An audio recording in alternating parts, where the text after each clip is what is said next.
이 시간에 우리가 잠시 기도하며 나가도록 하겠습니다. 하나님, 오늘도 저희를 이 자리로 불러주시며 감사합니다. 하나님의 음성을 온전히 듣게 하시고 하나님의 지혜를 온전히 마음에 새기게 하시고 이 시간을 통해 하나님의 은혜의 자리 가운데로 나아가는 우리 모두가 되게 인도하여 주시옵소서. 네, 기도하며 나가도록 하겠습니다.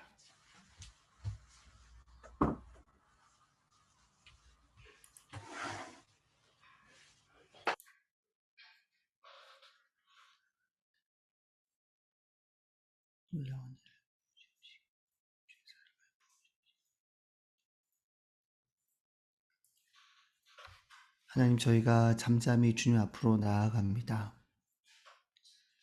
때로는 우리가 말로 실수하고 행동으로 눈빛으로 실수했던 모든 잘못까지도 십자가 앞에 내려놓으며 나아갑니다. 그 잘못들로 인한 내 안에 있는 죄책감까지도 다 십자가 앞에 내려놓으며 나아갑니다. 십자가의 사랑으로 우리를 대속해 주신 예수 그리스도의 사랑에 힘입어 우리가 다시 한번 하나님의 은혜 앞으로 나아가며 하나님의 은혜를 마음에 품고 그 은혜를 세상 가운데 우리 자녀들에게, 가정에게 전할 수 있는 통로가 되게 인도하여 주시옵소서. 우리를 인도하실 주님을 찬양합니다. 감사드리며 예수님의 이름으로 기도드렸습니다. 아멘. 네, 또 한 주 만에 저희가 뵙게 되었습니다. 잠깐 모두 음소거를 하시고요. 그래도 이렇게 인사를 잠깐 나누는 시간을 갖도록 하겠습니다. 안녕하십니까. 안녕하세요. 안녕하세요. 반갑습니다. 네, 감사합니다. 네, 제가 바로 하는 게 좋겠다라는 생각이 있어서 바로 시작을 하도록 하겠습니다. 이번 한 주간 저희는 자녀와의 관계에 대해서 두 번째 시간을 책을 읽었습니다. 특별히 이번 주는 저희가 훈육에 관한 질문들에 대해서 이야기를 나눴죠.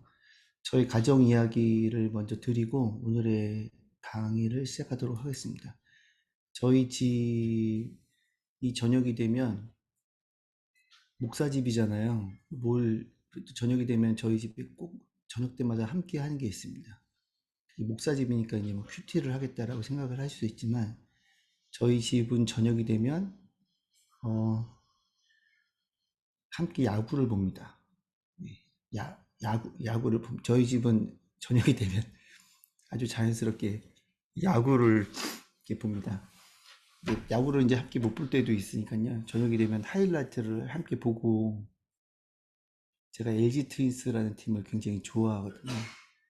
네, 함께 야구를 하이라이트를 보고 또 잘한 선수가 있으면 함께 박수를 쳐주고 못한 선수가 있으면 또 함께 마음을 모아 중보기도 해주고 더 잘해서 다음날 승리에 기여할 수 있도록 해달라는 게 저의 너무 간절합니다. 이제 야구 잘 모르시는 분도 계시겠지만 며칠 전부터 말도 안 되는 경기를 하면서 계속 게임을 졌어요. 그래가지고 이번 주는 야구를 금식하기로 했습니다. 정신 건강에 좋지 않고 야구가 즐겁게 끝나면 서로 가운데 기쁨으로 대화를 나누지만 야구 때문에 스트레스 받으면 신경이 날카로워져서 서로에게 공격을 할 수 있기 때문에 이번 한 주는 야구를 끊자 이렇게 이야기를 했습니다. 제가 이 말씀을 왜 드리냐 하면요. 근데 저희는 야구를 그러니까 저희 집의 대화의 아주 중요한 소재예요. 주제는 아니고 소재가 돼서 그걸로 대화가 많이 풍성해집니다.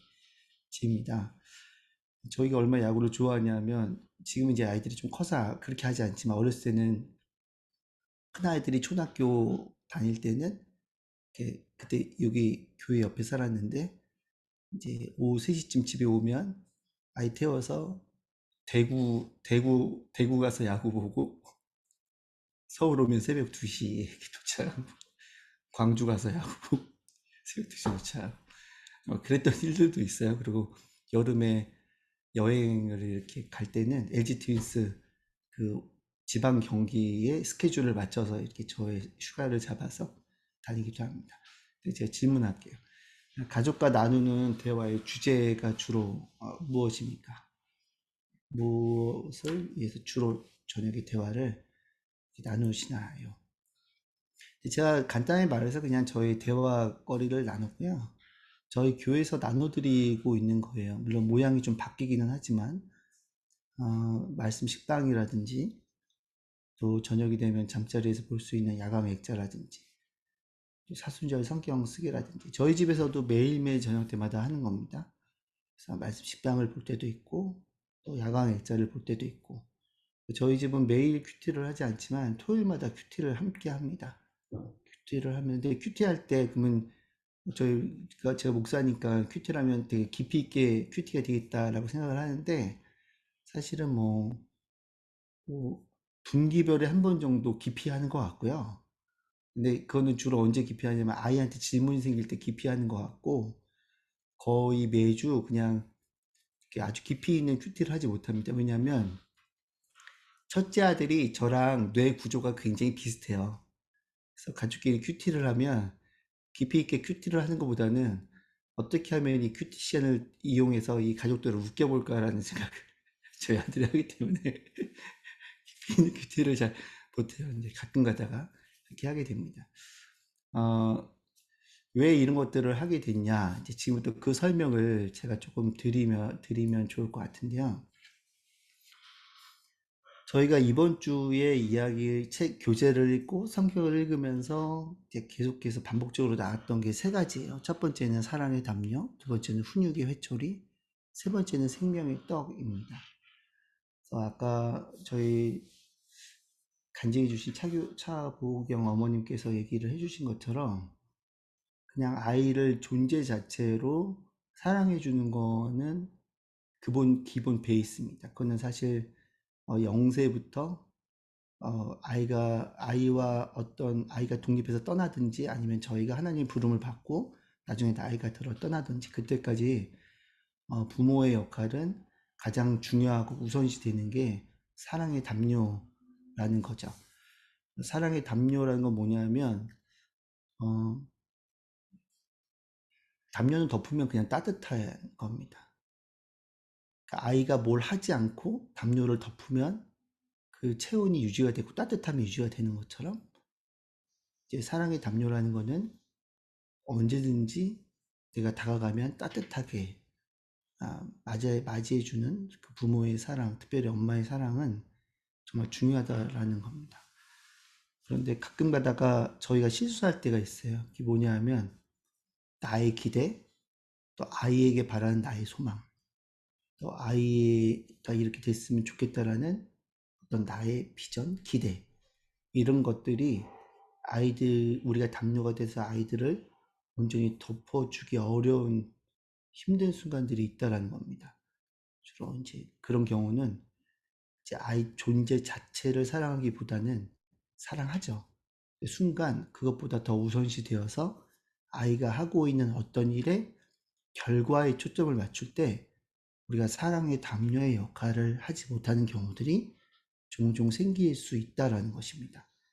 예를 들면 아이가 어느 학교에 입학을 했다라든지 우리가 기대했던 어떤 성적을 맞는다라든지 어떤 콩쿠르를 나간다라든지 아니면 어떤 대회를 나갔다라든지 거기서의 결과에 초점을 맞추게 되면 아이들을 온전히 사랑하기가 쉽지 않습니다. 근데 그런 일이 반복되다 보면 어떤 일이 생기냐면 부모가 나를 온전히 따뜻하게 해주는 담요가 아니라 내가 핫팩을 들고 가야 나에게 담요를 덮어주는구나. 그래서 그 순간은 너무 뜨거운 거예요. 대회에서 상을 탔다라든지 어떤 성적을 맞았다라든지 그럼 평소와는 다르게 그냥 담요가 아니라 아주 뜨거운 핫팩을 들고 있는 거죠. 근데 그 핫팩을 만들고 핫팩을 들고 가는 부모가 아니라 아이인 거죠. 그러니까 부모가 아이를 존재 자체를 사랑하는 것이 키가 아니라 아이가 뭔가 결과를 만들어야만 사랑을 받는다라는 생각을 갖게 되는 거예요. 이게 세상에서 주는 주로 사랑이죠. 이런 것들을 저희가 굉장히 조심해야 됩니다. 그래서 어떻게 되냐? 제가 굉장히 중요한 팁을 하나 알려드리는데요. 아이가 뭔가의 결과를 가지고 왔을 때, 소위 말해서 그 결과가 좋을 때 과도하게 좋아하지 마시기 바랍니다. 과도하게 좋아하지 마세요. 그러면 이 아이는 본인이 그렇게 해야 부모가 그걸 좋아하는지 압니다. 근데 좋잖아요. 솔직히 좋잖아요. 아이가 100점 맞아갖고 왔는데 어떻게 안 좋습니까? 근데 그럴 때는 어떻게 하면 되냐면, 아, 그래, 네가 정말 과정으로 얘기해 주셔야죠. 네가 정말 수고하고 열심히 하고 목표를 이루기 위해서 최선을 다했구나. 그 너의 과정에 내가 박수를 쳐준다. 이렇게 하고 화장실로 가셔서요. 화장실에서 좋아하세요. 아이가 보는 데서 너무 좋아하지 마시고 화장실에서 좋아하시기 바랍니다. 반대의 경우도 있잖아요. 아이가 어, 너무 성적을 못 맞아갖고 온 거예요. 근데 우리는 성적을 아이가 잘 결과를 못 가져왔을 때 그것 때문에 힘든 것도 있지만 정말 힘든 거는 그 성적을 맞아갖고 왔는데 그러면 미안해 하기라도 해야 되는데 너무 당당해요. 완전 우라가 치밀어 오르는 경우가 있죠. 그런 경우에도 어떻게 하면 되냐면 화장실에 가서 가슴을 치세요. 얘 앞에서 내가 너를 낳고 미역국을 먹었는데 미역도 좋은 거 먹으려고 서청에서 나는 미역국 먹었는데 이런 거 하지 마시고 화장실에 가셔서 하셔야 됩니다. 그리고는 그 아이한테 이야기를 해주실 때는 사실 이게 초등학교 5학년 이전에 굉장히 중요하거든요. 성적 때문에 아이하고 관계가 한번 틀어지고 결과 때문에 아이랑 틀어져서 청소년기를 맞이하면 그거를 회복하는 데는 아주 긴 시간이 걸립니다.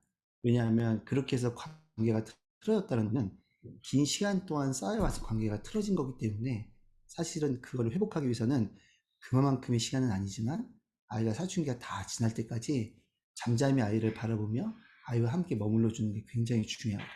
그래서 저는 초등학교 5학년 이전에 어머님들이 마더와이즈를 하고 지혜를 좀 많이 쌓았으면 어떨까라는 생각을 좀 하게 됩니다. 그럴 때는 아이가 열심히 하려고 했던 그 한순간을 잡아서 아이랑 대화를 나눠주셔야 돼요. 어, 사실 아이가 제일 힘들어요. 부모님이 제일 힘든 것 같지만 시간이 흐르다 보면 좋은 결과를 만들어내지 못한 자신을 바라보는 아이 자신이 제일 힘들어합니다. 그렇기 때문에 아이한테 뭐라고 하는 건 크게 도움이 되지 않고 그 시간을 함께 보내면서 그래도 네가 그때 며칠 전에 열심히 하려고 친구한테 물어보기도 하고 또 밤에 잠 안 자면서 열심히 하려고 했던 그 노력, 사실 그 노력을 하나님은 기뻐하죠. 너의 결과보다 하나님은 과정을 통해서 하나님의 성품을 닮아가는 노력, 성실, 그런 것들을 하나님 기뻐하셔. 그래서 너의 결과가 아니라 하나님의 기준이 그거기 때문에 나도 너를 격려하고 너를 응원해 준단다.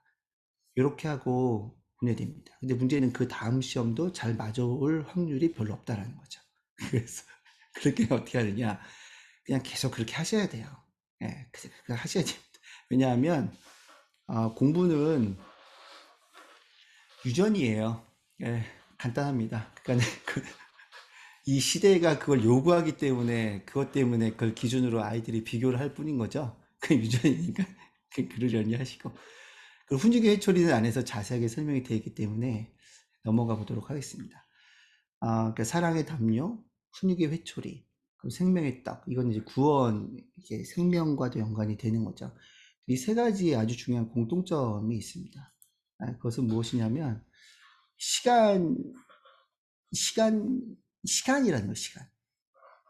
그러니까 함께 보내면서 따뜻한 담요의 역할을 잘 하기 위해서도 기본적으로 함께 보내는 시간이 아주 많아야 돼요. 이게 굉장히 중요한 얘기예요. 그리고 아이와 함께 그 시간을 통해서 뭘 하는 거냐면 대화를 하는 겁니다.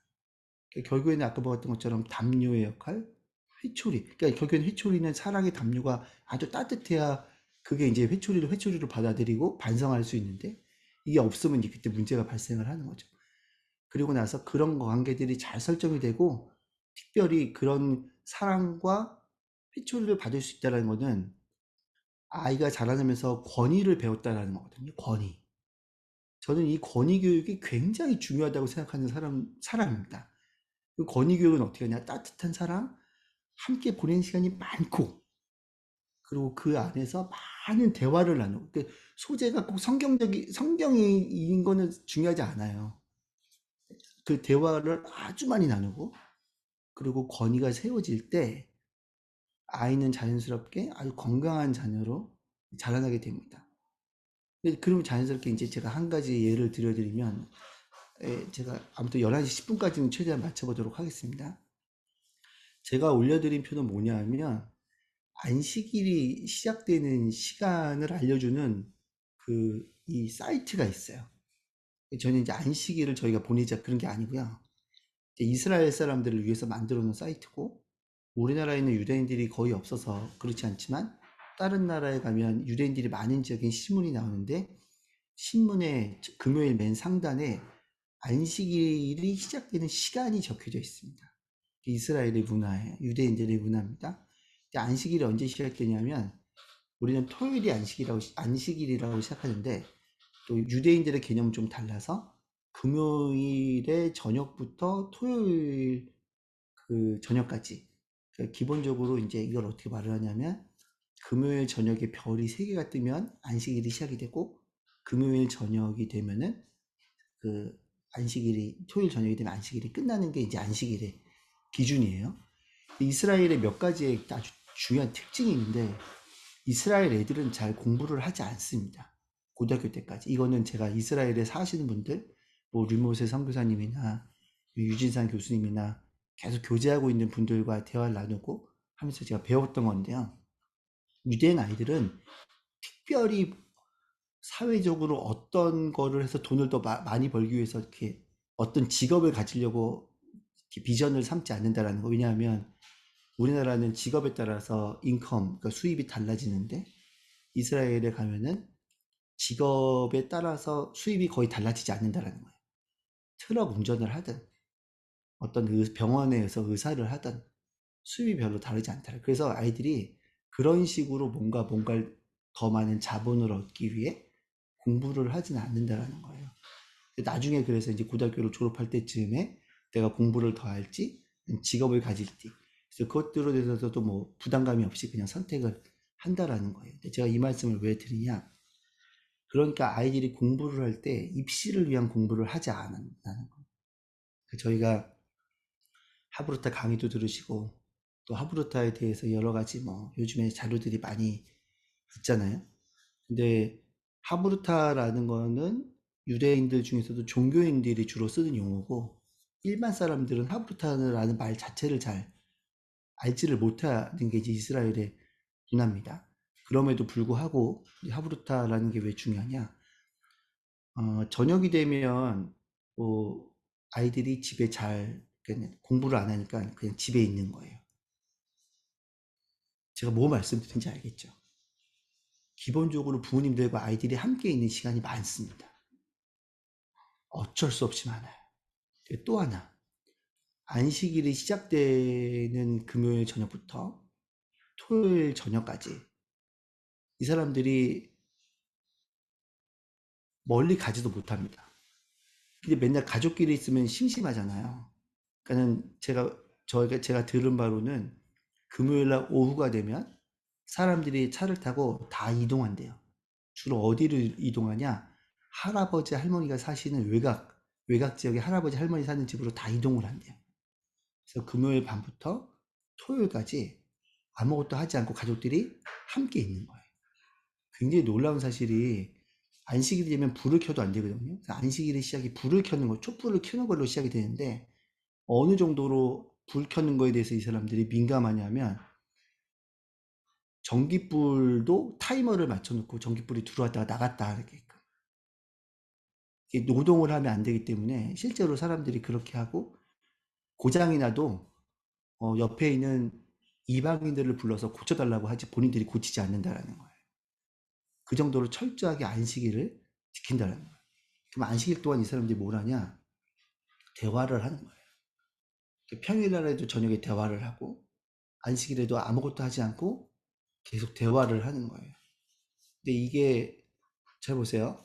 아이들이 주로 어떤 것 때문에 스트레스 받냐면, 부모님이랑 대화하는 것 때문에 스트레스 받는 게 아니라 대화하면서 주로 공부와 성적에 대한 걸 이야기를 하는 것 때문에 스트레스를 많이 받거든요. 그러니까 이 사람들은 대화 자체가 공부와 어떤 뭐 앞으로 어떻게 이런 것 때문에 하는 게 아니라 그냥 어떤 주제가 있으면 어른이건 아이건 상관없이 계속 대화를 나누는, 사실은 이게 하부루타입니다. 기본적으로 시간이 많아야 되고요. 그 시간 가운데 기본적으로 대화를 많이 해야 돼요. 그러니까 이 문화 자체가 우리가 아이들한테 아무리 하부루타 교육을 한다고 하더라도 부모와 함께 지내는 시간이 많지 않고 부모와 함께하는 대화 자체가 절대적인 양과 절대적인 질의 확보가 되지 않으면 사실은 방법적인 하부루타는 어떤 부분에 있어서는 도움이 될 수 있겠지만 저희가 말하는 신앙에 있어서는 한계점이 있음을 여러분들이 꼭 기억을 해주시면 좋을 것 같습니다. 그래서 이스라엘에게 하나님께서 이스라엘 백성들에게 신명기 6장을 통해서 얘기하신 것처럼 들어라 이스라엘아, 우리 하나님 여호와는 오직 유일한 여호와시니 너는 마음을 다하고 뜻을 다하고 힘을 다해 내 하나님 여호와를 사랑하라. 오늘 내가 네게 명하는 이 말씀을 너는 마음에 새기고 내 자녀에게 부지런히 가르치며 집에 앉아있을 때든지 길을 갈 때든지 누울 때든지 일어날 때든지 이 말씀을 강론할 것이며 거기서 손목에 베어 기호로 삼으며 네 이마에 붙여 표로 삼고 내 집 문설주와 바깥문에 기록할지니라. 그래서 하나님께서 말씀해 주신 굉장히 중요한 것 중에 하나가 내 때예요. 앉을 때, 길을 갈 때, 누울 때, 일어날 때. 앉을 때는 식탁에서, 길을 갈 때는 밖으로 나아갈 때, 들어올 때, 누울 때는 저녁에 누울 때, 일어날 때는 아침에 일어날 때. 엄밀히 말하면 하루 종일 아이들과 함께 시간을 보내면서 아이들과 대화를 통해서 하나님의 사랑과 따뜻함을 선물하라고 하는 것입니다. 이것들이 사실 확보가 되지 않으면 회초리도 한계가 있고 생명의 떡을 전하는데도 한계가 있습니다. 그래서 시간의 대화를 굉장히 중요하게 여러분 다루셔야 되는데요. 저는 개인적으로 모든 엄마들은, 모든 아빠들은, 그리고 모든 부부들은 다른 건 몰라도 대화에 있어서는 달인이 되어야 된다고 생각을 합니다. 왜냐하면 아이들에게 세계관이 어떻게 전달되느냐? 대화를 통해서 세계관이 전달돼요. 그러면 신앙도 결국엔 세계관이기 때문에 신앙 역시 대화를 통해서 전달이 됩니다.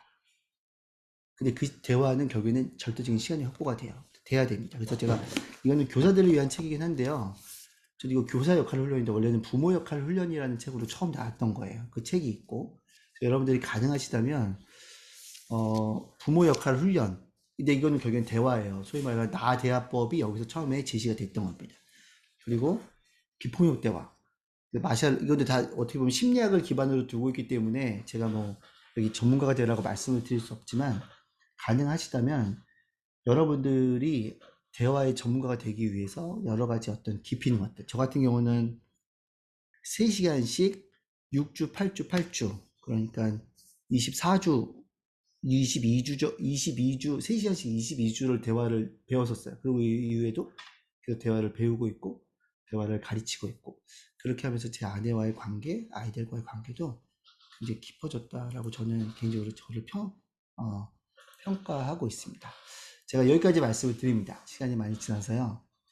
그래서 오늘은 이제 여러분들이 자녀들이 태어났을 때 아니면 자녀들이 자라나면서 과거형입니다. 1번은 자녀가 어떤 모습으로 자라나길 바랬었는지를 먼저 좀 나눠주시면 좋을 것 같아요. 과거의 저의 모습을 얘기하는 겁니다. 그리고 2번은 저희가 지혜 과정을 쭉 거치고 7주 정도가 되는데 자녀에게 물려주고 싶은 3가지. 저희가 이제 3가지 이런 거 얘기하잖아요. 그러니까 그런 노래도 있지 않습니까? 너에게 주고 싶은 3가지. 낡은 일기장. 죄송합니다. 제 쓸데없는 소리 해가지고. 네, 그래서, 예. 주고 싶은 3가지인데 여기서는 어떤 그냥 무형도 되고 유형도 됩니다. 여러분들이 한번 생각을 해보시고 나눠주시면 좋을 것 같고. 그리고 3번째로는 성경과 교제를 통해서 지난주에 얻게 된 지혜에 대해서 3가지 중에 2가지 정도를 선택하셔서 여러분들이 나눠주시면 좋겠습니다.